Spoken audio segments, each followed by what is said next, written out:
What's good with it, y'all, man? This is Real Life Joker, man, coming back with another video, man. This video, I just want to touch on the Big U situation, Luce Cannon and Brick Baby. And again, before I even get started, make sure you do the thing. Make sure you hit that like button, hit that comment section, subscribe, hit that notification bell. But for sure, hit that like button. You know what I'm saying? Run it up, run it up. Um, um, my thought process is that there was a time that no one knew who Luce Cannon was. Let me move this up. Let me move this up a little bit because they start playing copyright songs in the background. I don't know. But yeah, no, no one knew who Luce Cannon was. A few weeks ago, a few months ago, a couple of years ago, for real. I don't think he really came into the world until like 2021, but he didn't come into my radar until really like a month ago. Brick Baby, of course, as y'all know, Brick Baby has been on the Real Life Street Stars couch, I think, for like 3 interviews. Cool dude, from what I realized, man. Very, they call him Lil Shitty, is what they call him. But from what I know, he's always been a cool dude.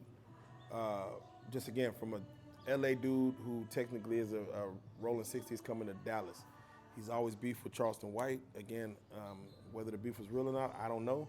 Charleston, of course, you see him a year ago putting a video out saying that he put the feds in Luce Cannon's life.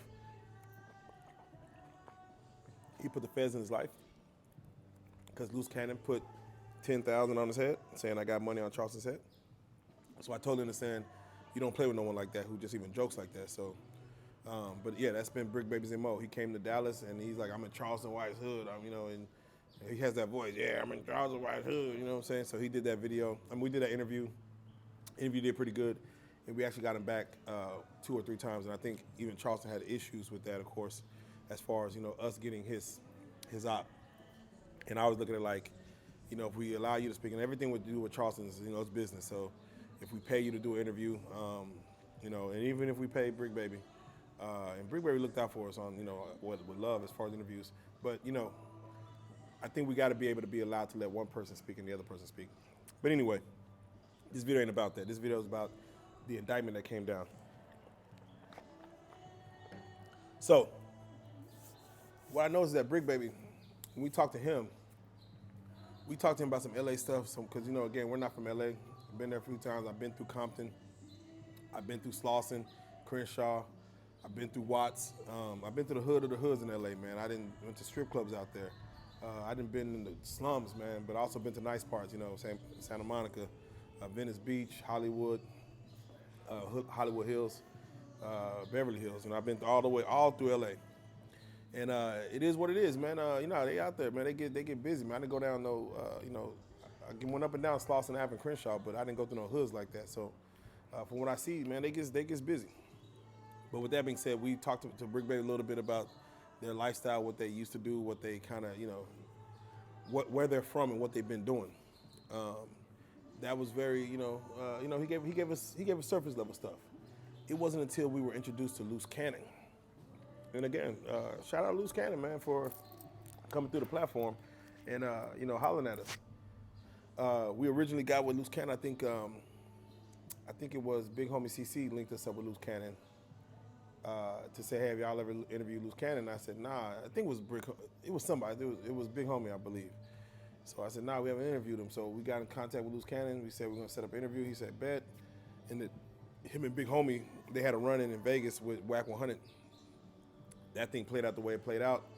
And then we still did Luce Cannon's video the next day talking about strictly, not the next day, but a couple days later, which we already set up to do it on that Monday. And I think that happened that Saturday. But because it happened that Saturday or Sunday, we started talking about it on our interview that Monday. So we spoke on that. Very interesting conversation.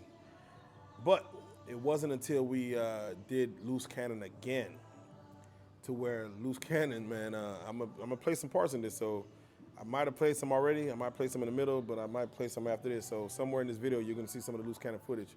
But yeah, no, just talking to him, I'm thinking what he's telling us about any type of extortions, checking into LA, how it's set up to where he said basically whenever people get to LA, they already have black vans out there waiting to follow celebrities. and I'm speaking loosely about what he said, but he's like, they already have people ready to check in. They have bodyguards that's already knowing who's coming in town, so they already got dibs on the bodyguards. He's like, you can't really even get an Airbnb out here in LA. You can't even get an Airbnb out there. You gotta maybe get a hotel and stay put up. It's kind of what he spoke to. You can't, you gotta stay put up because again, they got the drop on the Airbnbs. The guys who set up the Airbnbs. When you call to get the Airbnb set up, those guys know who. You better use somebody else's name because if you use your celebrity name, they gonna know. He gave us so much game that I'm like, man, he must be talking about past scenarios. I didn't think he was talking about current scenarios, like things that they do now. I think he's talking about stuff in the past. So, for him to say even when you're wearing a chain out there, when you got a chain on, he said, man, you got to come up there, keep it cute. You know what I'm saying? Don't try to do too much. He said something as simple as this. Somebody's out there hungry. You know what I'm saying? There's guys in LA. He wasn't speaking about himself. He's talking about other guys. But he's like, there's guys in LA that wake up for a living and looking to rob people, man. He said they look to rob people. They wake up and they just, this is their career. They say, hey, who can we rob today? Let's go to Beverly Hills. Let's go to the malls. Let's go to whatever.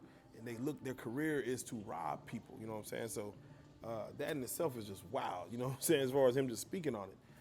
He did tell us about a situation with Meek Mill. He told us about that situation. We talked about it. He spoke about it in detail as far as what happened with Meek Mill. How Meek Mill got there, they made him come up off his jury, and before they even left his spot, they had to make a phone call to Rick Ross to say, hey man, we got your man, we got him down bad. Is he trying, what is he trying to do? And they technically just, did, like right there, they made sure they had him, hey, let's work out the business. So he spoke on that. He also spoke on P&B Rock. It's very good. Thank you. He also spoke on P&B Rock, where from what he's saying and what it sounds like, him and Big U, which he called him Big Ugly or Big whatever name he gave Big U. I think at the time he didn't like Big U. He was rocking with Wack 100 at the time that we interviewed him. This interview was 3 weeks old, more like 2.5 weeks old. He got arrested last week, or it's almost about a week now. So this interview is like his last, what y'all are watching is like his last interview publicly before all this came down. So it kind of got me wondering, like, did he say too much on that interview? Did he say too much that made the feds kind of go in and say, all right, we got enough, let's go and get him? And, it is interesting. Let me just say it is interesting.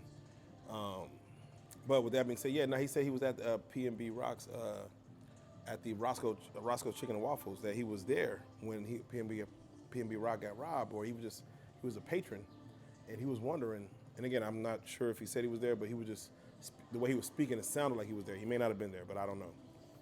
But the way he was speaking, it sounded like he was there. And he was wondering, like, man, I hate that P&B Rock just didn't give up his chain. Like, he should have just gave it up. You know what I'm saying? If he would just gave it up, it would have been no issues. But I think P&B Rock went for his weapon, which he had on him. So, of course, boom, boom, they, took P&B Rock's life. God bless the dead. So him just explaining this whole situation, all the situations, I'm just sitting there like, man, LA sounds crazy, man. Like, LA sounds like it's a place really not to be. But, again, that's all alleged. He said he was rocking with Big U for a while. He stopped rocking with Big U. All the stuff that Luce Cannon was doing, I don't think Luce Cannon was doing this, but his people was doing the Rolling 60s or whoever. I think 19 people were picked up, so it could have been anybody inside of any of this rocking. But Luce Cannon, they may have more information on him because I know his wife, what's his name, Charisse Mills or whatever, Charisse or whatever her name is. She went up there, which was kind of weird. We got to speak on that. She went up there live streaming that she was up there talking about drop a comment if you think he's going to get bonded or not. Like, that's kind of wild to do for anybody to ask somebody to drop a comment if they're going to get bonded or not. That's kind of wild, Miss Mills. We're going to see how you move after this. But anyway, with that being said, that's his wife, and he has a new child. He just had a new baby boy, I think less than a year ago. So that's one thing I want to make sure I congratulate him on his baby boy and every man who's out here. Again, I hate when people go through this and their fathers because they cannot see their kids, and kids need their fathers. But anyway, I don't think Luce Cannon got bond. I believe Brick Baby got a bond, and a few other guys got a bond. I don't know how they got bonds. Again, I don't know. Big U, he's still in there. And of course, Big U, he made his videos talking about Wack 100 himself. you know, during the situation. And, you know, he sounds upset that all this stuff come back from him because, again, they got him for a lot of stuff, extortion, you know, checking in, the mafia-like ties. But there is a murder in there. There is a murder in there to where they're saying it happened back in 2021. And again, this is a Fed case. I never understand how the feds could sit on a murder for 4 or 5 years, knowing who probably did it, making a family go through all that, where you probably know who did it, but you don't want to make an arrest because you're building a case. So the family has to kind of go with an unsolved murder because, again, no one's convicted of it. So they're kind of just, you know, up in the air about what's going on. But the feds know who did it, but they will allow a murderer to walk free, maybe even commit more murders. You don't even know because, again, you can't stop nobody if you haven't convicted them. Whoever, when you do one thing, you're going to do it again because you feel like you get away with it. So it's like, I believe they just let him make it for 4 years. When they said they have a murder that they're looking at from 2021, which is crazy. So again, everybody's innocent until proven guilty. You know what I'm saying? I know the feds sometimes, they normally have a 95, 96, 97% conviction rate. That means they probably got enough information on what they need to move forward. But the question is the case strong enough? You know, is the case strong enough for what they're seeking? If they're being judged by their peers, is it extortion? Is it, you know, anything could be considered extortion. You know what I'm saying? Give me your controller. When you're playing Madden, man, give me $1, I give it back to you. You know, dude give you $1, you give back the controller. He could go tell the police like he extorted me for $1. So anything could be looked at. So we're gonna see how they play this. Again, I'm playing some of the Luce Cannon footage, so y'all watch at the end of this. Give me y'all's take. Let's jump in the comments. Again, this video is just to really address, did Luce Cannon say too much? And I'm just curious of y'all take on it, what y'all feel. And again, we could, you know, we'll conversate from there. But drop your thoughts in the comment section. Let's have a conversation about, you know, again, I know y'all probably don't know who Luce Cannon is, but as you're watching this video, tell me if y'all feel like he's doing or he did too much and that the feds built a case based on stuff like this as far as people speaking on interviews about active and open situations or situations that can come back and bite them. Maybe this is a cautionary tale for every person who does interviews and how they speak. Maybe it is. Maybe it ain't. You know what I'm saying? Maybe people just say, hey, I'm so gangster, I'm going to do what I want to do and say what I want to say and move how I want to move. But with that being said, let me get y'all take on it, man. I don't want to hold y'all too much longer. I know y'all watched a little bit of footage, so give me y'all take, man. Y'all jump in the comment section, make sure hit that like button, share it with any of your contemporaries. Let's have the conversation, see what, you know, let's see what y'all feeling, and we'll go from there. But with that being said, make sure you do the thing, man. Hit that notification bell, subscribe to the channel. It's your boy, man, Real Life Joker, man. I'm out. Let's go.